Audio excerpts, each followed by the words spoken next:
उसमें मैंने वो काम किया था, छोटा सा था, मुश्किल था मेरे लिए क्योंकि मुझे उस वक्त समझ नहीं आया था, लेकिन कैसे भी करके हो गया। एक टेंशन बिल्कुल रहता है पहले दिन की शूटिंग का, या एक बहुत डिफिकल्ट सीन हो, वो प्रोजेक्शन करना बहुत मुश्किल का काम। তাণ্ডব নিয়ে চলে এলো লেটেস্ট ধামাকা আপডেট, যেটা শোনার পর সকল সাকিবিয়ানদের মন ভরে যাবে।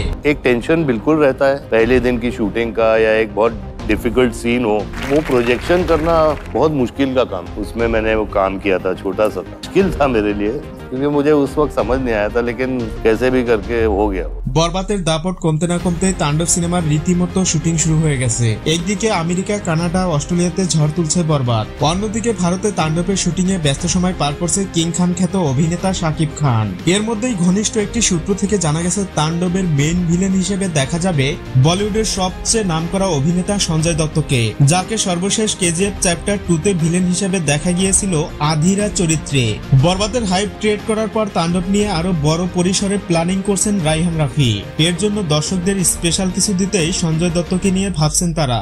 তাকে যদি তাণ্ডবে যুক্ত করা হয় তাহলে সেটা বাংলা সিনেমার জন্য মাইল ফলক হয়ে থাকবে, কেননা পূর্বে বাংলা সিনেমায় কখনো এত বড় তারকা কাজ করেনি। এখন বাংলাদেশের অডিয়েন্সদের রুচি পরিবর্তন হয়েছে, তারা এখন আর মানহীন সিনেমা পছন্দ করে না। ফাইনালি এখনো সঞ্জয় দত্তকে অফিসিয়াল ভাবে চুক্তিবদ্ধ করা হয়নি, এটা জানতে হলে আরো বেশ কিছুদিন অপেক্ষা করা লাগবে।